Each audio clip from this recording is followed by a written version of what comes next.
This is Talkin Horse Racing, and we're at the races.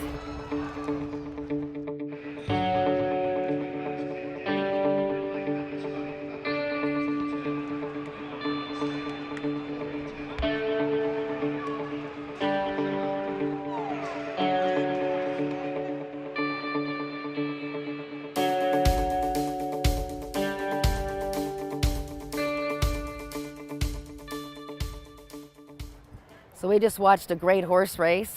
They're going on all the time here at Woodbine Racetrack. Now the saddles are going to come off, the jockeys are going to weigh out. We're going to follow them and see what happens next.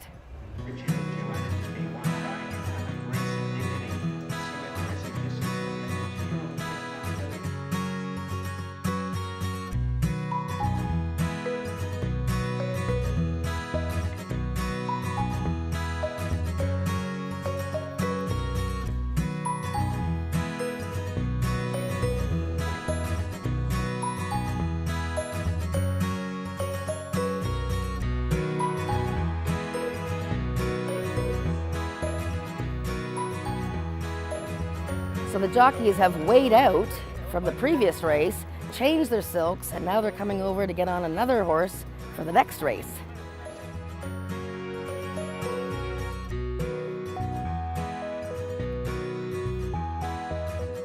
In the walking ring, the jockeys get up on the horses.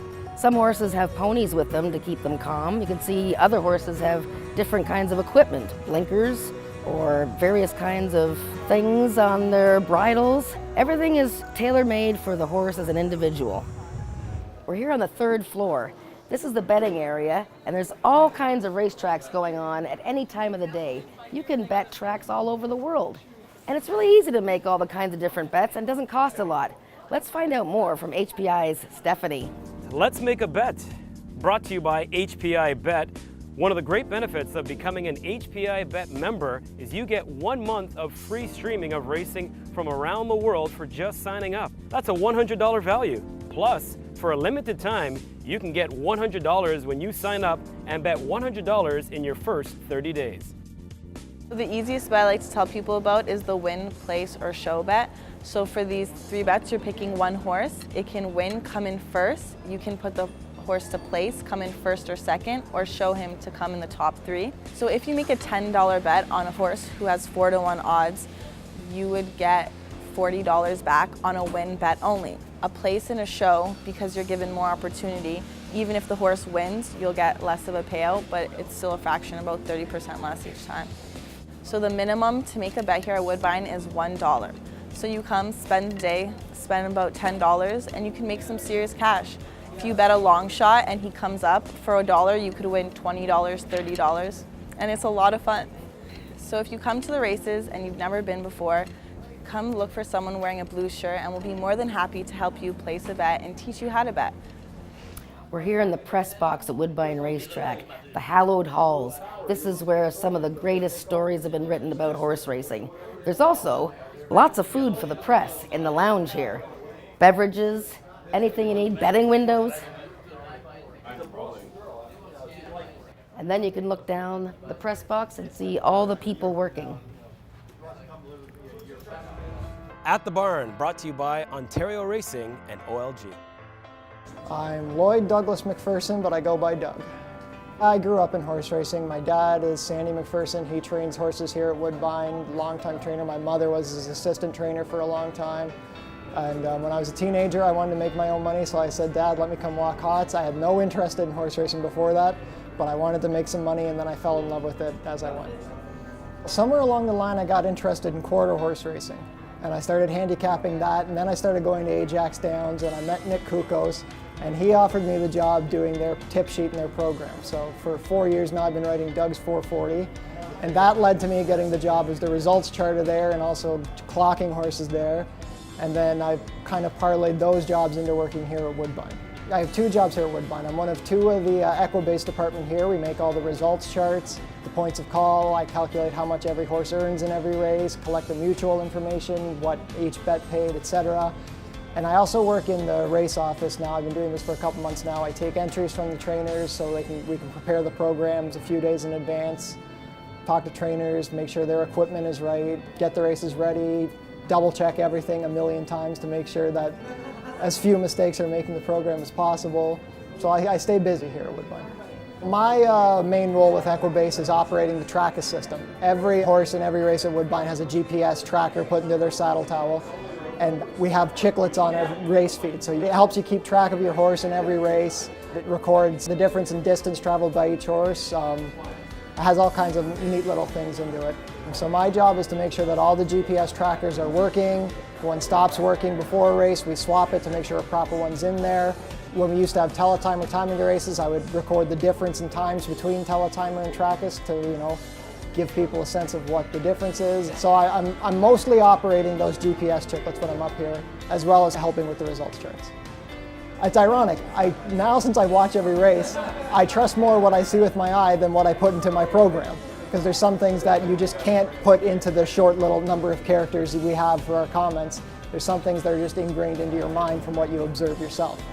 But it's one of those things when you don't work in horse racing, when you're just a fan in the grandstand, you kind of take these things for granted. You don't realize when you're hanging out, eating your lunch in the paddock, there's someone upstairs working tirelessly on every race, making sure there's as much accurate data and putting as much hard work into it as possible. I really don't know what I would do if I didn't have this. I really don't have anything else to do.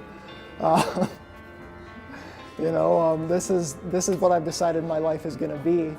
I enjoy it. They say if you enjoy what you do, you don't work a day, and I really enjoy getting up to work every morning, other than rushing out the door. But by the time I get to work, I'm okay, It's just actually getting in the car that's the hard part.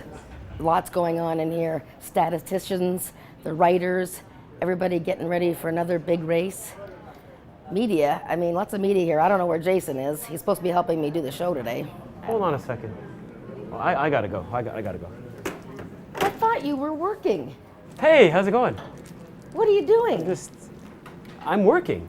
I'm working. It doesn't look like you're I'm working. What do you need me to do? Something. All right. This week on Head to Head. Head to Head, sponsored by the Canadian Thoroughbred Horse Society, providing assistance and representation within the thoroughbred breeding industry. Another battle of the agents. They're just chilling right here on the sofa, so to speak. Gary Kemplen in charge of Boulanger, as well as Contreras.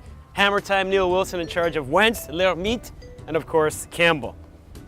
Topic this week, of course non-horse racing related, it's music.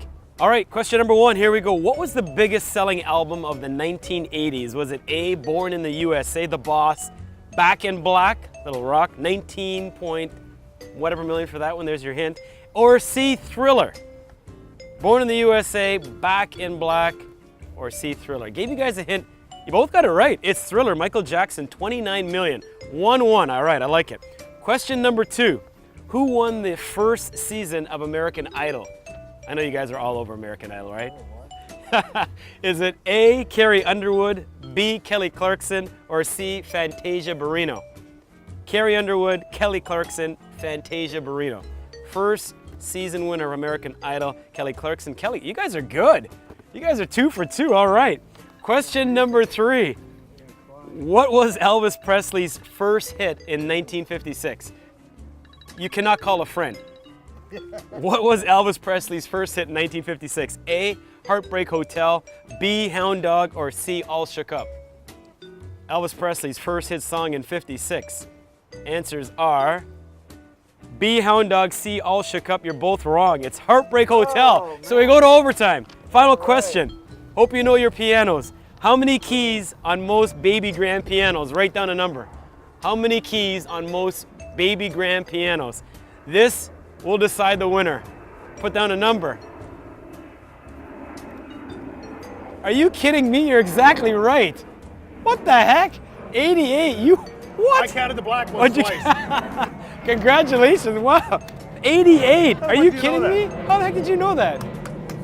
Oh, he's a musician. Oh, man. Seriously? Oh, sorry. It was right in his wheelhouse. Thank you. What a gorgeous day at the races. And the best part is that I don't have Jason standing beside me all day long. Who do you like in the next race? Who do you like in the next race? Anyways, it's a gem of a day. Hey, let's take a look at my gem this week. Brought to you by 2001 Audio Video, home entertainment experts since 1971. We're looking at a race here from September 9th. It's for young horses, and right from the start, we're going to look at the number 2 horse. You see her coming out of the gate? This is Spanish Blessing. She's making the first start of her whole life. So she came out of the gate kind of slow, and that can happen a lot with first-time starters. What happens after this, though, is the point that I want to really make sure that you notice here is she broke slowly, but then she got really excited and she raced up the inside there, and you can see she ran into traffic trouble and her jockey had trouble keeping her settled. She still was game to keep battling on in the race. You can see her trying hard all the way to the finish. She runs a super race for her first career start. I think with a better beginning in her next race, Spanish Blessing is a horse that we can bet on. Now we're going to meet one of the owners of one of the most exciting horses that we've seen at Woodbine all year long. He's not racing today, but we're going to meet Frank Di Giulio to tell us about Pink Lloyd. Be an Owner, brought to you by the Jockey Club of Canada. It started about 15 years ago. There were 7 of us at the time. Two of us have dropped out since then, or 2 of them have dropped out, but the other 5 have carried on. And just friends who really didn't know a lot about racing, but had been to the races and enjoyed the excitement and knew I was involved.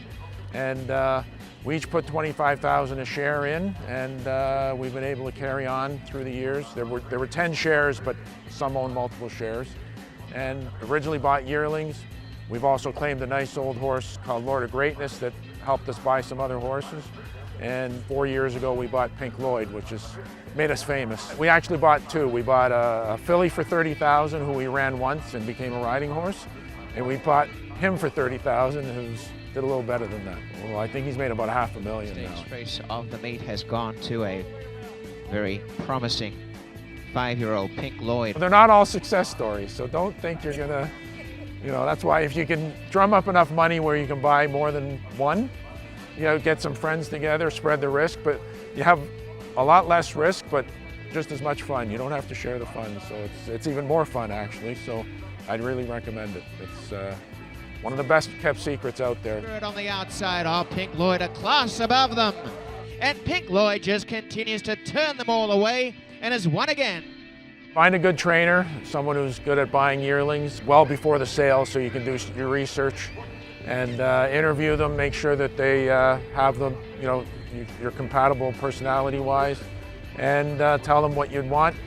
Get some money together that you can afford to spend, treat it as a hobby, like if you owned a boat or had a golf course membership, and set out a plan, and if you do it well in advance, go through the catalog, learn about pedigrees, then come out to the sale and try to pick out a nice horse.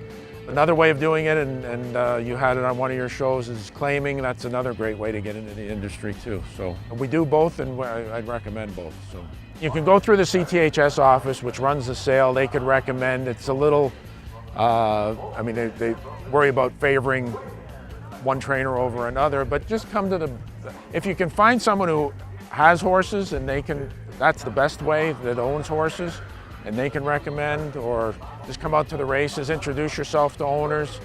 Most are approachable, and I'm sure they'd help you out if, go down and find someone who just won a race. I don't think they'd turn you down about interviewing you or just asking you questions. They'd be in a good mood, so that's a good strategy, I think. Main thing is get yourself a good trainer, because I've been with Bob for 35 years. That's unusual, but you can find a good trainer, and there are a lot of other ones around, and hopefully have a little bit of fun, and with some luck, you never know what can happen. And Pink Lloyd, now that's the mark of a true champion. Time now to check out what's making headlines in the world of horse racing with The Latest. Brought to you by 2001 Audio Video, home entertainment specialist since 1971. In addition to the mile, Woodbine Racetrack hosted 2 other Breeders' Cup Win and You're In events, both for juveniles on the grass. The Grade 2 Summer Stakes was captured by U.S. Invader Untamed Domain, who started awkwardly but finished up well, winning by a long neck under Joe Bravo, who won this race for the 2nd time in 3 years. It was the rookie's first start with blinkers for trainer Graham Motion, who also conquered the Grade 2 Canadian Stakes with Quidura. The The other Breeders' Cup Challenge Series event featured the fillies in the Grade 1 Natalma. The juvenile joust lived up to the billing, providing another strong stretch battle, which went to Capla Temptress, who was making her North American debut. Jockey Joelle Rosario mapped out a great trip for the Irish bred, and she did the rest, winning by 3/4 of a length. This victory gives the Team Valor runner an automatic berth into the Breeders' Cup Juvenile Filly Turf at Del Mar. Our day at the races was highlighted by the $800,000 Rico Woodbine Mile, part of the Breeders' Cup Challenge Series. The event turned out to be a one-horse affair, as World Approval strolled to an easy 2.5 length score, giving trainer Mark Cassie his second straight Woodbine Mile. Rider John Velasquez bumped his race record total to 5, guiding the grade to his 10th lifetime score. According to Cassie, if all goes well for his 5-year-old, the gelding's next stop will indeed be the Breeders' Cup Mile at Del Mar. There's so many great places at the racetrack to watch the races and have a great meal. I'm here in the Woodbine Club, and anybody can come up here and look at the view you get. It's unbelievable. Come on out to the races. We want you to have a great time and enjoy food, fun, and watch the greatest sport in the world. As for me, I'm done working for today, so I'm going to go and have a glass of wine. I don't know where Jason is. He never showed up, but we're going to catch you next time.